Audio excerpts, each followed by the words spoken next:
मछली शहर से 10 किलोमीटर आगे है, रोड यहीं पर।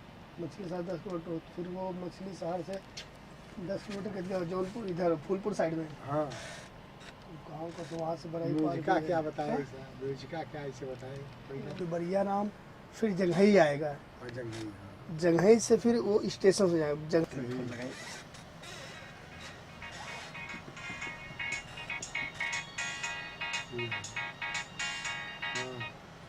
हाँ नेताजी,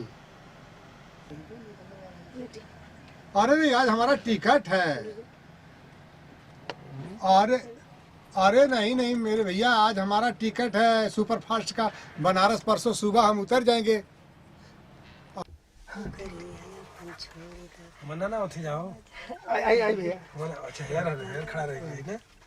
गुरुजी कोनो गाना ठेक लाइन गावे के ये का जी की सेल बन के सियार काहे भइला मतलब बिरहा के हां उसमें गावल जाए। सियार काहे भइला नौकरिया अपन छोड़। हां ठीक है। के करा खेती बरिया नौकरिया अपन छोड़। जोर से कहिया। चलना चली जटाई लड़ले भैया और इधर आ जाए भैया राजा। हम का भालू बंदर फूक दे ना, खाली बस खाली वही 2 लाइन बस, एक 2 लाइन खाली बस। हाँ बस वही खाली, मतलब मेन का मतलब मुखड़ा, खाली मुखड़वा। मुखड़ा दूसरे को बोला, बेटिया सजत नहीं। अच्छा हो बोला मन दूसरे की बोला। कौन बताओ तुम बोली। क्यों नहीं छोड़ल चाहे गावा ना, बढ़िया बात है। अच्छा हाँ यस ही। अरे नहीं छोड़ल चाहे घरवा दुआरवा, एक दिन जमीन पड़ल छोड़ही के। अब इससे बढ़िया बात। अच्छी बढ़ है बस, ठीक है टेक करते हैं, है ना। सब वही कहा रिहर्सल कर। वाइस गावा ना, सब क्यों नहीं छोड़ल चाहे अपने एक दिन जब। केहू नहीं छोड़ल चाहे भैया जहानवा, एक दिन जमीन पड़ल छोड़ही के। केहू नहीं छोड़ल चाहे जनवा परन, सबही के प्यारा होला जनवा परनवा, फिर भी शरीर पड़ल छोड़ही के। ओके इतने ले लो, ठीक है। रुक जाए, बैठाइए ना। नहीं बताएंगे हाथ ऊपर करें। Roll roll. हाँ उठाइए, उठाओ लगा। 1 2 3 4। सबही के प्यारा होला जनवा परनवा, सबही के प्यारा होला जनवा परनवा, फिर भी शरीर पड़ल छोड़ही के। केहू नहीं छोड़ल चाहे भैया जहानवा, केहू नहीं छोड़ल चाहे भैया जहानवा, एक दिन जमीन पड़ल छोड़ही के। ओके कट।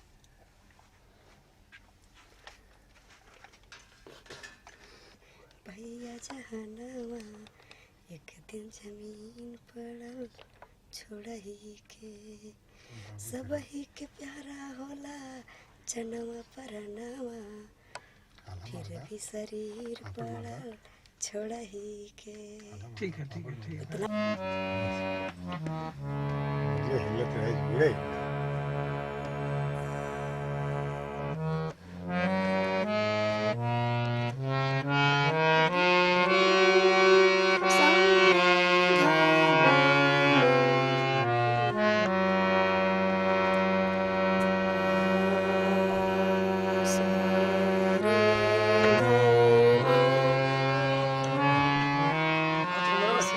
आप उन्हें थोड़ा बताओ तो। और थोड़े बजे आप थोड़ा गीत बताइए बजे थोड़ा सा। गीत बजे है गीत बजे। कट करिए। अब बताओ तो यार।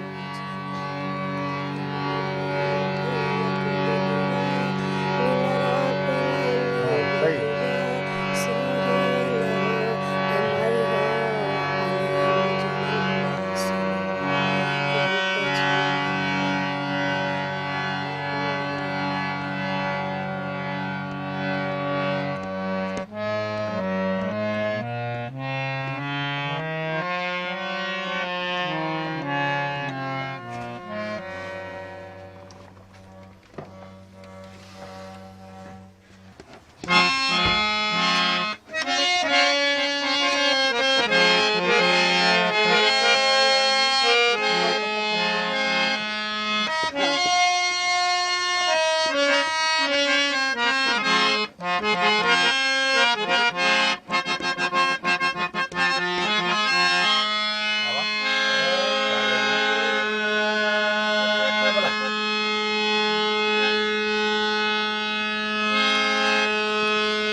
कौनो भी कोई भी गाना कौनो की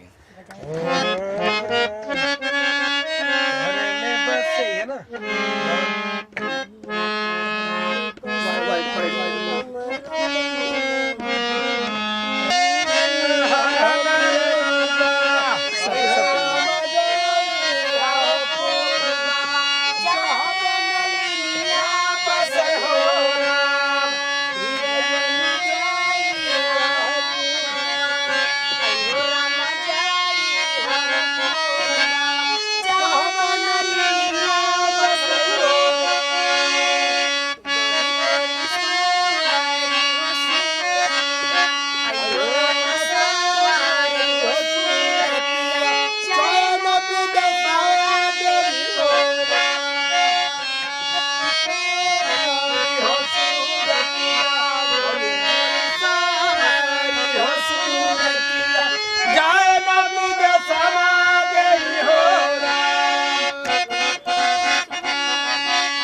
जैसे नवई बासावक कालिया आयो राम बासावक कालिया वैसे गोरी नहीं नहीं के चल गुना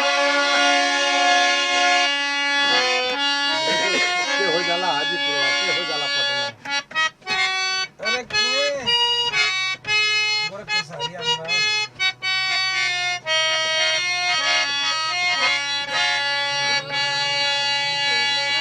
लो सफा सारिया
हाँ आवाज कर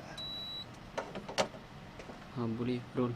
जी सर्वप्रथम हम गीतकार प्यारे लाल यादव भोजपुरिया दर्शक श्रोता भाई लोग के बार बार सत सत प्रणाम करतानी और रउआ लोग से आशीर्वाद के कामना करतानी। आज एजा का हो रहा बा और सिंगर के बारे में बताई। आज ये एमजी स्टूडियो में जेकर प्रोप्राइटर जेकर मैनेजमेंट जेकर प्रोडक्ट जहाँ से बनला तैयार होला ओकर मालिक हुआ मनोज गाजीपुरी जो हमार बहुत बड़ा दोस्त हुआ हमार शिष्य भी हुआ हमार साथी भी हुआ। यहाँ आज एक बिरहा का गायिका उजाला यादव के एक गीत का जौन के फिल्म का नाम है प्रोडक्शन नंबर 1 उनमें एक गीत का हमन के रिहर्सल के नहीं है जा जौन गीत रोमांटिक है। फिल्म में हीरो हीरोइन के बीच में रोमांटिक गाना होता है तो फीमेल पार्ट जो है तो उजाला यादव के गावे के है वही का रिहर्सल शुरू कैनी है जा मनोज भाई के सानिध्य में और कोशिश कैल जी कि गाना बहुत अच्छा हो पब्लिक के बहुत पसंद करे। उजाला जी के बारे में क्या कहना चाहोगे? उजाला यादव आजमगढ़ का एक बहुत अच्छी और बहुत सुरीली और एक कर्मठ मेहनती गायिका हैं जिनके बाप का नाम है मुन्नी लाल यादव, ग्राम बुद्धसेनपुर, जिला आजमगढ़। और ये बहुत अच्छा गाना गावेली, बहुत अच्छा इनका लेक्चरशिप है। पब्लिक में बनारस पूर्वांचल के जौन 10, 11, 12, 15 जिला है वो जिला में भोजपुरी बिरहा के नाम पर अगर लिहल जाए तो मैं उजाला यादव का नाम कभी भी अछूता ना है। ये बात कल जाओ जैसे कि दिनेश लाल यादव निरहुआ जी अपने आप में एक मिसाल काम कैले बानी, यश भारती से सम्मानित भी कल गए बानी। तो उनकर फिल्म रिलीज हुई बा आशिक हमारा, तो उनमें कई गो गीत बा जो उनकी आपके लिखल बा और बड़ा पब्लिक के पसंद आवता। तो हम चाहब 2 लाइन वो गाना गुनगुना दी। आशिक हमारा का डायरेक्टर सर्वप्रथम तो हम अपने छोट भाई के यश भारती पौले पर जौन अखिलेश सरकार सपा सरकार दिले बा, हम उस सरकार का शुक्रगुजार हैं, अपने भाई लोगन का शुक्रगुजार हैं जे वो हमारे भाई के वो मुकाम पे पहुँचोले बा। तो बार बार अभिवादन करब। और आशिक हमारा फिल्म के सतीश जैन बहुत अच्छा बनौले बानी। उनमें एक सिचुएशन बा कि एक ही मर्द के ऊपर 2 औरत हैं और दोनों औरत जो है प्यार करत हैं और दोनों औरत अपने अपने तरीके से मर्द के बोलत हैं कि तू सब कुछ दे दो लेकिन एक चीज़ उसको मत देना। झुमका झूलनिया चाहे झुमका झूलनिया चाहे कमर कर धनिया पयजनिया के नाम, झुमका झूलनिया चाहे कमर कर धनिया वही ठगिनिया के ना, दिलवा दी हजिनय राजा सावतीनिया के नाम। तो दूसरी वाली बोलेगी गरवा कहार चाहे कुल्ही माला मनिया कुल छीनिया के ना, सगरो खजाना का बनादा मलकिनिया वही बझिनिया के ना, दिलवा दी हजिनय राजा सावतीनिया के ना। ओके, थैंक यू। बहुत बहुत धन्यवाद। सबसे पहले आप अपने बारे में बताएं दर्शक लोग से। सर्वप्रथम हम गायिका उजाला यादव यूपी आजमगढ़ के धरती से चल के आल बनी। दर्शक भाई लोगन के पाँव छू के प्रणाम करत बानी। जी, आज बताइए आज यहाँ जा अभी गाना रिहर्सल भइल का कहे चाहब? जो एमजी रिकॉर्डिंग स्टूडियो में बड़े भाई मनोज गाजीपुरी जो इस स्टूडियो के मालिक हैं, उनकी देखरेख में जो ये फिल्म एक प्रोडक्शन आने वाला है, उसमें एक गाना है। हम लोग आज रिहर्सल किए हैं, बहुत अच्छा लगा। लेकिन दर्शकों भाई से हाथ जोड़ के निवेदन है कि आप लोग उसको ज़रूर लाइक करेंगे और आप लोगों का आशीर्वाद मुझे चाहिए। जी, बात करें आप गायकी के क्षेत्र में, तो कब से आपने गाना शुरुआत किया है? 7-8 साल पहले। तो गायकी पूरी तरह पढ़ाई लिखाई भी चल रहा है कि सिर्फ गायकी ही? नहीं, पढ़ाई चल रहा है। तो आशीर्वाद केकरा आशीर्वाद से शुरुआत भई लगे आदर्श के कमाल कैसे हुई कि हमें गाना गावे के बाद? हमारे पिताजी श्री मुन्नी लाल यादव जी वो भी गाते थे ना जी, तो उनका देख करके हमके भी बहुत अच्छा लगा। संगीत से लाइन से बहुत लगाव है। खाना भूल जाती हूँ लेकिन संगीत नहीं भूलती हूँ। तो कभी पापा जी बोलते नहीं है कि बिरहा मत गाओ बेटी, आगे कुछ पापा तो पहले कह रहे थे कि नहीं आप पढ़िए लिखिए कुछ और करिए, कई काम में देखे, लेकिन मुझे कुछ नहीं अच्छा लगा। जी, तो अभी जब आप गाना गाने लगे पब्लिक के बीच में जाते हैं जो, तो क्या लगता है आपको? बहुत अच्छा लगता है, बहुत बहुत बहुत अच्छा लगता है। तो आगे का फ्यूचर अपन कहाँ कौन क्षेत्र में अपन फ्यूचर बनाना चाहते? संगीत लाइन कितना ऊंचाई पर चल जाओ, यही मेरा सपना है। तो गाना गावे के मतलब कोनो कोनो विधा में ज़्यादा आपका गावे में पसंद बा? बिरहा लोकगीत। अब जैसे शुरुआत भइल पिक्चर में भी गावे के, तो हाँ तो भोजपुरी से भी लगाव है, भोजपुरी भी अच्छा लगता है, सुनते हैं और गाने में भी अच्छा लगता है। जी, जी, तो पापा जी कितना सहयोग करते हैं? पहले जैसे मना करते थे, अभी आप? अब तो बहुत करते हैं, बहुत हमेशा मतलब बराबर साथ में चलते हैं, बराबर हमेशा सहयोग करते हैं। प्यारेलाल कवि जी का कितना सहयोग मिला था? बहुत बड़ा सहयोग है, बहुत बड़ा। क्या कहे चावन? उन्हीं के आशीर्वाद से आज इतना ऊंचाई पर जी रहे हैं। तो उनका खातिर का चाहब आप? परिवार में जैसे बस हाथ जोड़ के निवेदन है कि सर पर उनका आशीर्वाद हमेशा बनल रहे। जी, अब तक आप कितना गाना गा चुकल बानी? 50 गाना। अच्छा, तो इनमें जैसे कि आपके कैसेट भी निकलेला सीडी के कि सिर्फ स्टेज पे ही प्रोग्राम देखे? स्टेज कार्यक्रम है, सिर्फ एक लोकगीत गाई हूँ, होली गीत है जो यूट्यूब पर लोग सर्च करेंगे दर्शक भाई लोग तो सुनने को मिलेगा। उजाला यादव खेला होलिया जो खेसारी लाल गाए थे, उनको म्यूजिक बहुत अच्छी लगी तो गुरुजी से बोले कि गुरुजी एक लाइन लिख दीजिए, तो गुरुजी बहुत अच्छी लोकगीत लिखे जो होली के बारे में, बहुत अच्छा लगता है। तो 2 लाइन हो जाए वो गाना।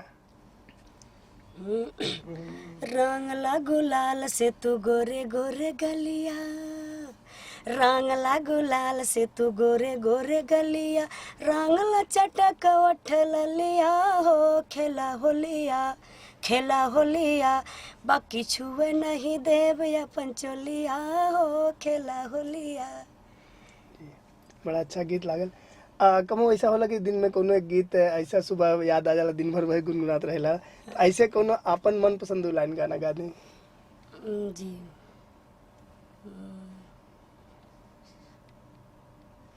तुम्हारा में बसे रहेगा। गाँव गाँव में काली माई घरे घरे शीतला हो, गाँव गाँव में काली माई घरे घरे शीतला, नवरात्र के बेरा डरेली माई फेरा, नवरात्र के बेरा डरेली माई फेरा, देखा साज गइल गौआ सहरिया हो, दुबिया हरदिया लेके परिछाए सा, दुबिया हरदिया लेके परिछाए साखी, देवी माई आइले दुआरिया हो। बहुत अच्छा लगता है। दर्शक लोग से, श्रोता लोग से का कहे चाह चलत चलत? सबको प्रणाम है, दर्शक भाई लोगों से प्रणाम है।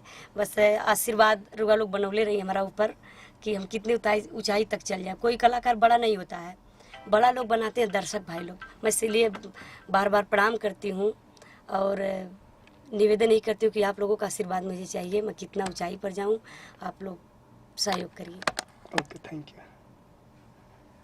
फिर से पगड़ी हम बनबे करिला। हाँ, अले अब तू ऐसा थोड़ी कर, तू एक उठू करा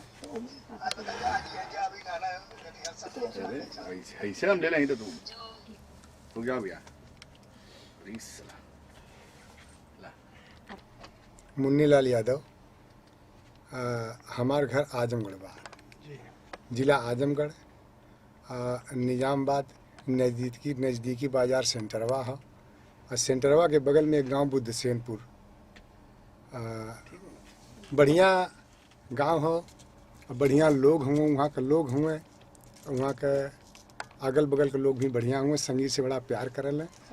हम बहुत बचपन में कक्षा 3 में पढ़त रही, तब से हमके थोड़ा थोड़ा संगीत के रुझान आइल, हमके संगीत बहुत बढ़िया लगे, हम तबे से संगीत गावे लगली। अब फिर एक बाद जो हो मजे के दिन ले अपन कार्यक्रम कैली, तो हम अपने मतलब गवैये कलाकारी में, गांव की कलाकारी में रह गई। जी जी। तो आपके बेटी उजाला यादव जी आज देश मतलब आपके गांव से लेके मुंबई के शहर तक और भी कई शहर में अपने प्रोग्राम कर रहा बड़ी का कहे चाह? ऐसा नहीं कि उजाला गांव मतलब पूर्वांचल में, कलकत्ता, आपके बिहार, आजम मतलब यूपी, हरियाणा, दिल्ली उल्ली मतलब ये सब कार्यक्रम मतलब कैले ही हम साथ में लेके इनके कार्यक्रम करवाइला। जी जी। तो आज वो स्टेज पे गावत बानी, कहीं के आपके परंपरा के आगे बढ़ावत बानी, तो का कहे चाह? कितना गर्व होता आपको? हमके तो बहुत खुशी बा भैया कि माताजी अभी सब भाई लोग आशीर्वाद दें कि उजाला कितने ऊंचाई पर चल जाए। हमके यही से बहुत बहुत बहुत खुशी है कि जितना ऊंचाई पर चल जाइए हम उतने संतुष्ट हैं। उजाला जब कहले ने कि पहले आप उनका विरोध करने गावे से मना हाँ, करता पहले हम भैया पहले विरोध करत रही। का है ऐसा ना कि मतलब अब जैसे हम है, अब अगर हमके कहीं भी जाए के हो, देश विदेश प्रदेश, तो हम सिंगर चल जाओ, लेकिन अगर उजाला जी के जाए के रही तो एक बैसाखी की जरूरत है जरूर। जैसे एक आदमी का एक टांग टूट गई तो बैसाखी चाहिए ना, तो अब उजाला जी के साथ एक आदमी रह भी जरूरी है, चाहे हम हों या हमारे लड़के हों। तो इसलिए जो है कि साथ में रह, इसीलिए मैं सोचा कि उजाला जी क्या गाना गाएंगी, कोई दूसरा बिजनेस कर लें, कोई दूसरा काम करें, पढ़े लिख लें, नौकरी करें, नाम रोशन करें। लेकिन ये जो है कि बिरहा लाइन पर संगीत से जो है इतना जुड़ गई और हमको इतना मजबूर कर दी कि हमको किसी तरह से संगीत गवाइए।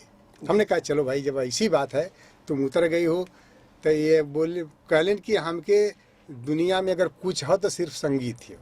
जी जी। बाबूजी आप गावेला हमके बहुत पसंद है, ये लिए हमें कुछ भी दुनिया में हो तो आप और संगीत जी। बस। तो आप जैसे कि आज भी गायकी करत हन कि खाली नहीं, हम तो अब गायकी ना करें, फिर उजाला जी के सहयोग में रहिला। फिर एक बाद जो हो तो हम इनसे कहली कि उजाला जी जैसे आप जब हम गावत रही तो आप कवि जी प्यारे लाल, मान लीजिए हमारा गाना विजय लाल भाई भी सीख रहे थे तो भी उनसे गाना हमारा हुआ है। हमारे आजमगढ़ में गाना उनसे हुआ था। फिर हमने उजाला जी से यही कहा कि आप एक काम करें कि जैसे दिनेश लाल हैं, विजय लाल हैं और उनके गुरु प्यारे लाल हैं, तो उनके परिवार में संगीत है तो हमारे भी परिवार में संगीत इसी तरह से थी। हमारे बड़े भाई एक चचेरा भाई थे मूरत यादव, अब तो स्वर्गीय हो गए, वो भी गाते थे। हमारे मामा स्वर्गीय हो गए जिनका मकान नानूपुर में है, वो भी गाते थे। इसके बाद जो है तब फिर हम संगीत शुरू किए। अब हमारे बाद ये उजाला जी गा रही हैं। तो भैया आज तो हाँ, हमने जो है कि तब उसी खानदान में फिर हमने सोचा कि फिर उसी खानदान में इनको भेजें और वहाँ से आज विकास होगा। तो हमको मान लीजिए आप कवि जी मिल गए, प्यारे लाल जी, तो इनका भी बहुत बढ़िया सहयोग मिलता है और उजाला जी विकास के रास्ते पर चल रही हैं। तो चाहब की 2 लाइन आप भी कोनो अपन मनपसंद गाना सुना दी दस श्रोता लोग। गाना सुन जाइए जी। तो हमार तो मन कहा था कि हम वह कौनो कैमरा के देखा कि ठीक हो सुनाई।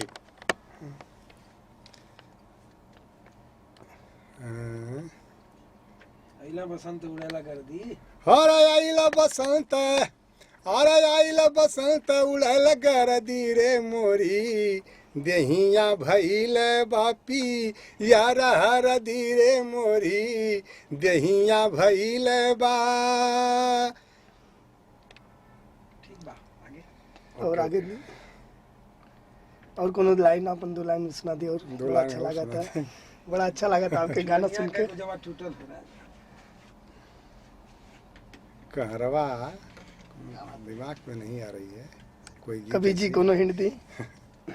गोरखपुर के गली गली में कि गोरखपुर की गली गली में चूड़िया रोज बिकाए, गोरखपुर की गली गली में चूड़िया रोज बिकाए। अरे पहिरन वाली पातारी कमरिया लपक जा, जेकर बहिया रसीली चूड़िया चुभती जाए, जेकर बहिया रसीली चूड़िया चुभती जाए। चलिए भैया बहुत बहुत धन्यवाद। सुंदर शहर आजमगढ़ बसा टामसा तीर नगरी, उसी नदी के आसपास में दत्तातर दुर्वासा, उसी नदी के आसपास में दत्तातर दुर्वासा, जहाँ पर लगता चैत्र रामनवमी को खूब तमाशा खासा, बसा निजामाबाद उसी के तीर नगरी। यही सब है बस, आगे नहीं हो गया बस। भैया अपने बारे में बताइए और अपन स्टूडियो के बारे में क्या कहना चाहते। नमस्ते, प्रणाम। मनोज गाजीपुरी के तरफ से सारे लोगन के प्रणाम। जी बताइए आज आपके एमजी रिकॉर्डिंग स्टूडियो के बारे में बताइए और आज यहाँ पे का भइल है।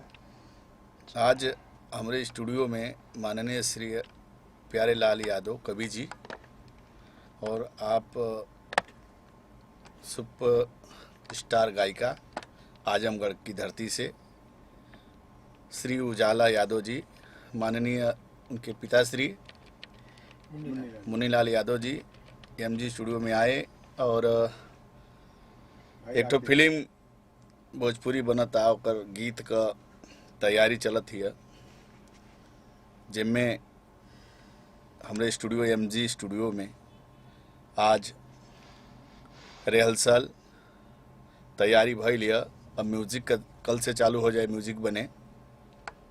उनमें बड़ी मेहनत से तैयारी करके गुरु श्री प्यारे लाल कवि जी, बहुत बहुत बहुत मेहनत है कवि जी का, जो उजाला यादव जी के बहुत गवैयन के गवैलन मार्केट में। आज कवि जी श्री प्यारे लाल यादव जी की अहम भूमिका समझा, तैयारी जोर से, जैसे बिरहा में वीर रस कल जाला, वही तरह वीर रस में अगर तैयारी छप के कैले हों कवि जी। और उजाला यादव के भी मार्केट में ये 16 में सब जगह छप जाए के चाहिए पेपर में, इतना तैयारी है। उजाला जी के बारे में क्या कहना चाहोगे, कैसे उजाला जी तो उनका माई बाप ऐसे उजाला में पैदा कर दिलों कि उजाला पूरा हर वक्त रही हैं, वो चमकते रही हैं सितारा की तरह। जी जी हमन के गवैया चाहे कंपनी स्टूडियो वाले का बोली, जेकरे पीछे सूर्य चांद प्यारे लाल यादव लगल उन कवि जी, ओके के रोक सकेला उजाला से। तो वो हमेशा उजाले में रही हैं और उजाला उजाले रही हैं। दर्शक लोग से का कहे चाहे आप जो कि एक अच्छा एक्टर भी बानी, तो आपका एज ए एक्टर कौन कौन फिल्म आवे वाली बात है? अब एक्टर तो बहुत एल्बम कैली, बहुत गौली, कौन एक्टर टेक्टर बताई। अब वहीं एक फिल्म आवत है, तैयारी करत है जी। 2 दिल एक जान। अब मार्केट में आ जाए, लोगन से मुलाकात हुई नज़दीक होके। अभी तो दूर दूर रहत ही जा। जी जी हिंदी मूवी है, ओकरे बाद भोजपुरी फिल्म है बम्बैया मेहरारू। जी। तो 2 पिक्चर लगातार बा। बाकी आप लोग सहयोगी, मित्र भाई बंधु, मीडिया सब लोग सहयोगी, आप लोगों के कृपा से, आशीर्वाद से, पब्लिक के आशीर्वाद से हमनों के आगे बढ़े डालो और बढ़ावा लो। धन्यवाद। थैंक यू भैया। फोटो थोड़ी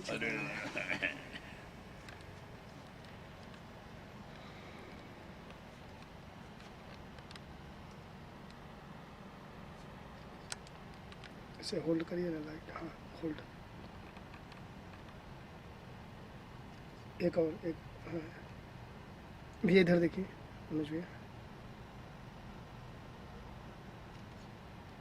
बस तो आजा। बनौटी बट मैं उनके साथ फर्स्ट टाइम काम कर रही हूँ। अमेजिंग एक्सपीरियंस और अभी भी बहुत